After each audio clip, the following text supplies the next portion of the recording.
Yo guys, what is up? It's Teach here, coming at you again with another video over on Ark Survival Ascended, and this is a video to kind of clear up some stuff about statistics. So a lot of people don't understand how to properly place their statistics and how important it is to have the right setup right here when you have different types of builds, whether you're playing PvE, PvP, exploring, whether you're trying to tank, craft, whale, whatever you want to call it. There's a whole bunch of different builds. I'm going to show you the best builds, assuming you have 105 levels to have. And there's a total of, in this video, there are a total of 8 different builds that I'm going to show you. You can choose which one is your favorite, and there definitely are certain situations where it's better to use these different types of builds.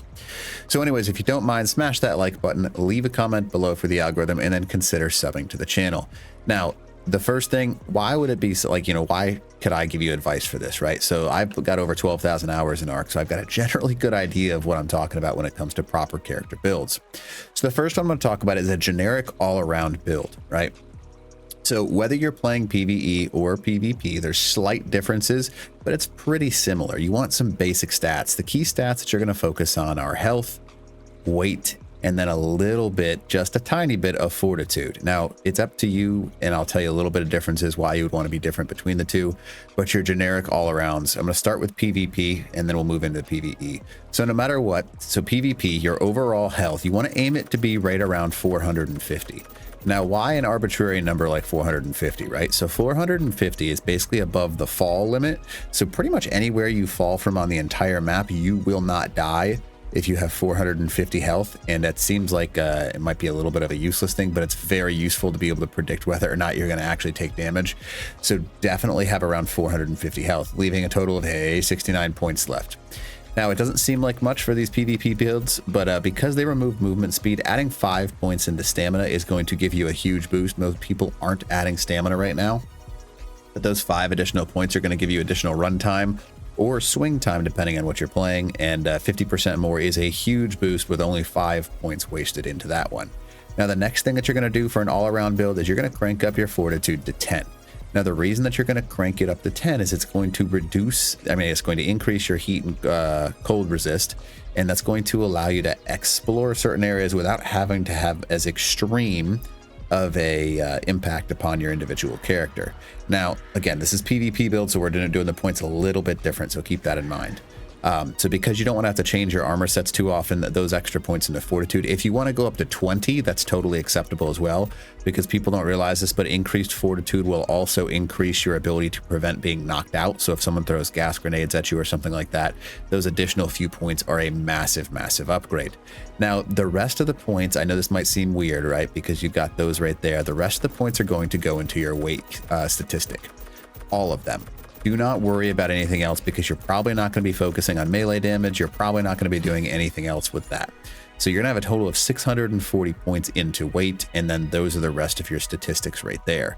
Right, so that is your generic PvP all-around build.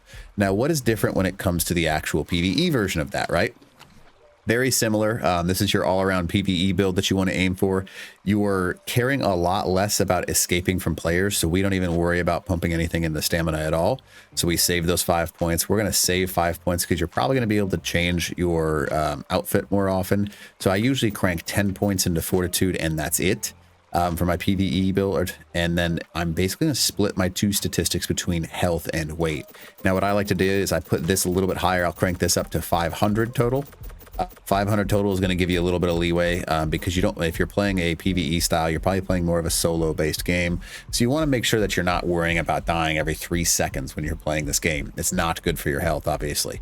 So the rest of what you're going to do is you're going to toss all of it into weight, because when you're playing a solo based game too, you want to carry a large amount of weight, and it's very, very effective to be able to have those additional points because you want to run around your base and not worry about that. So those are both your all around builds for whether you're playing PvE or PvP. Now I'm going to go ahead and run GCM, so I'm not actually going to die here. And now we're going to move into the next one, your crafting build. If you didn't know what a crafting character is, maybe this is something that's new to you, but essentially what you're going to do, whenever you want to build a blueprint, you can actually increase the quality of the blueprint by up to 50%. So whenever you make anything, whether it's a saddle, whether it's a armor set, I can actually increase it by 50%. So if I have a blueprint that tells me, or if I build something that has a possible armor of 10 and a durability of 25, if I crank up my crafting skill, I can actually get 50% bonus. So I would actually end up with 15 armor and 20, well, it'd be more like 35-ish durability. So this is your craft here, and basically every single point that you have is going to go completely into crafting skill. You should never leave base with this character, by the way. This is exclusively for base. But what you're going to do is you're going to crank this all the way up, and once you do, you're also going to take a focal chili. That's going to increase your overall percentage whenever you're making a blueprint. And whenever you make something, you should always try and have this character. You should never make anything in Ark without a crafting skill-based character, because it's going to allow you to make better overall stuff. So this should, again, but this one, never let it leave base. This should never, ever, ever leave your base. All of your points are going to go straight into that category, though. So you don't need to worry about actually leaving base, because your statistics do not matter. Don't put any points in the weight. Don't waste it, because every additional point matters when you're trying to get a crafting skill bonus, and it's a big, big difference. So that's your crafting skill character. Pretty self-explanatory. That's your third one. Now the next one, this is more of like a PvP kind of build, but you can also use it for PvE purposes. When you are raiding, you want to go into what's called tank mode, or you want to be able to move into a tank character. Now, you don't care about stamina at all. You want to basically go into a mode where you're sitting on top of one of your dinos soaking, or you're actually beer running turrets. Now, with that, you're going to do two basic things. You're literally not going to care about anything else right here, except for health, and then you're going to also care about weight. So what we're going to do is we're going to raise this to actually 750. Now, 750 is basically going to allow us to survive a couple of shots from any turret without any armor in the entire game. So 750 health is our goal right there. Now our next thing that we're going to do is we're going to raise our weight to a total of 400. Now there are a total of 9 points left. Now, again, this is a very specific thing. When you're raiding, people are going to try and shoot you to kill you, and they're going to try and pick you. So having a little bit of weight so you can't get picked by a smaller tame is a huge difference. So having like 200 pounds of weight, especially because a lot of stuff weighs a lot. And then the last thing they're going to start doing is they're going to try and trank you. So you're going to place those additional points inside of your fortitude itself, and that fortitude is going to make a big difference. Now, this is not a character you're going to be running around with a lot. This is your straight up tanking character, enough to run at a wall, and then enough fortitude to survive a couple of trank arrows should you need to do so, and then quickly wake back up in case anything does happen. So a tank build like this in a PvP style, even for PvE, this is what are, I guess, in generic for going into bosses and stuff like that. A tank build is great because you need less weight. You want some wiggle room. For example, if the dragon shoots you in PvP or PvE, you want to be able to have access to that health pool and then be able to bring it back up, because he does a ridiculous amount of damage. And that additional fortitude in a PvE boss arena is going to give you some survivability, because they are pretty harsh when it comes to heat and cold in those boss arenas. So those are your tank characters. Now, the next one on our list is actually one of my favorite kind of characters. Whenever I play PvP, I stick to the whale build. Now, if you don't know what a whale build is, this is essentially a build that is geared towards anti-pick, right? So if you are playing in the sky, if you're someone that likes to drive around a flyer, or if you're like running around on the ground sniping or anything like that, one of the worst things that happens in PvP is someone will pick you and then they'll just fly off with you. However, you can do something called the whale build, which is an increase your weight into a just bonkers number, where you don't need to worry about anyone picking you with pretty much anything in the entire game. So what you're going to do actually is you're going to raise this to a total of 800. Now 800 is a good number because no Pteranodon can carry 800. Most RGs are going to get encumbered with 800 weight, because people aren't really paying attention. Usually they've got their own weight.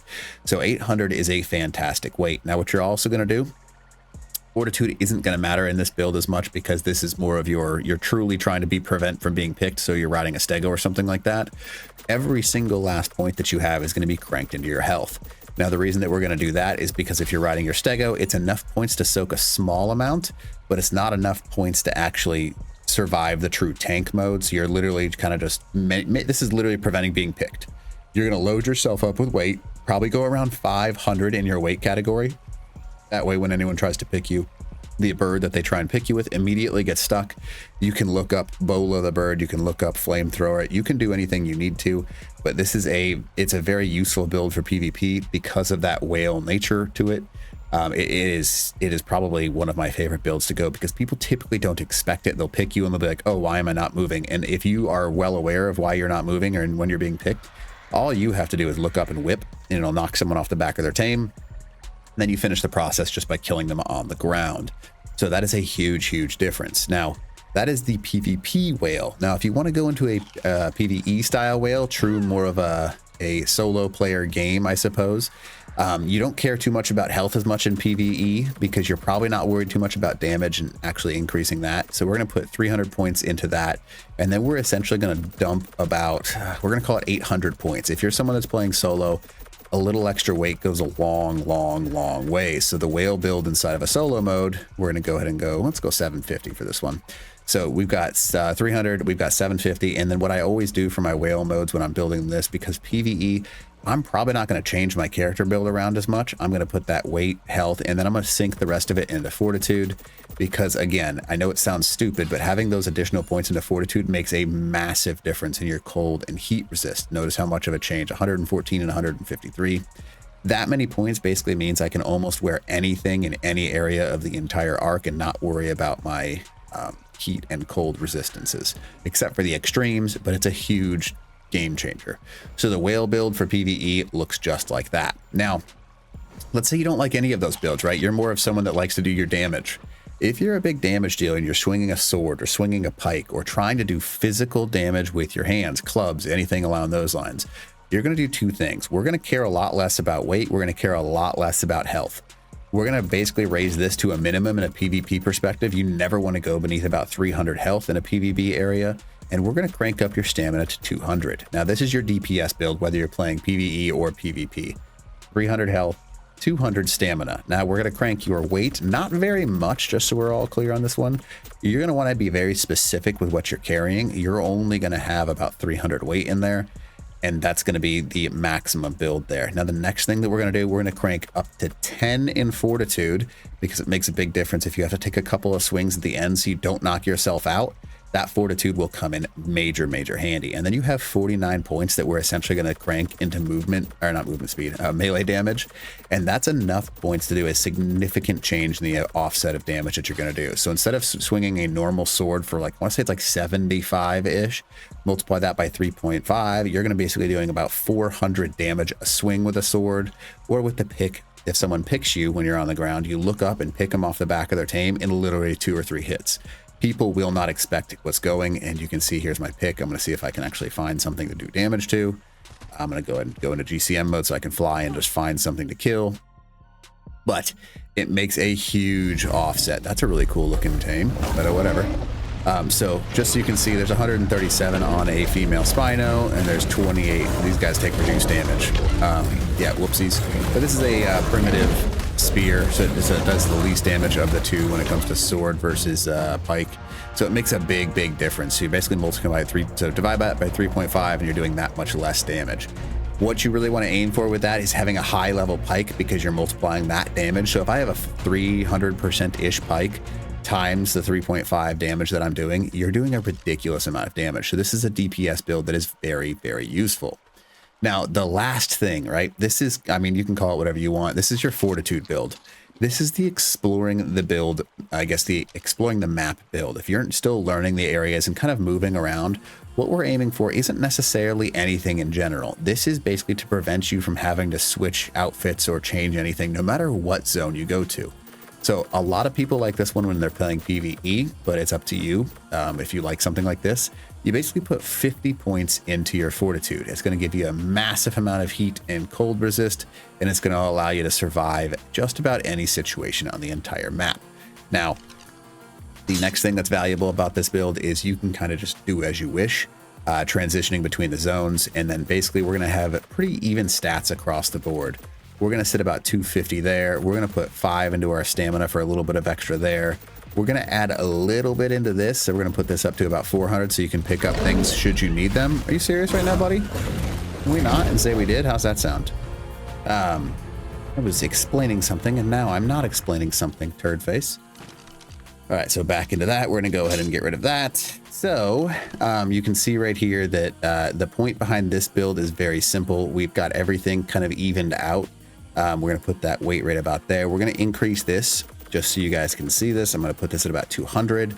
So you've got a little bit of boost in just about everything. And then the 9 points, this is up to you with how you would like to explore.